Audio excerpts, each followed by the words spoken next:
the thought is this, is who here thinks they can come up with big ideas? Anybody? Handful of people. Here's what I'm here to tell you. Every single one of you can. And that's what drives me crazy about coming up with big ideas, because I used to think just like you guys. I used to think, hey, you know, people just come up with ideas, and those are idea people.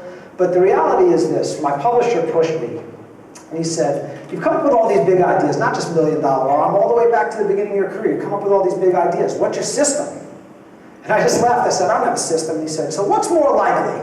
The fact that you were born with all these ideas in the recesses of your mind and they just kind of shake out into fortuitous market situations? Or do you have a system? And I said, well, since you put it like that, I think the latter is probably more likely, although everybody probably would like to think they're the anointed one.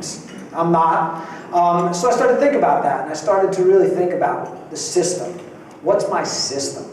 And it took me about 6 months, but I started working out, and I realized that subconsciously I was using a system.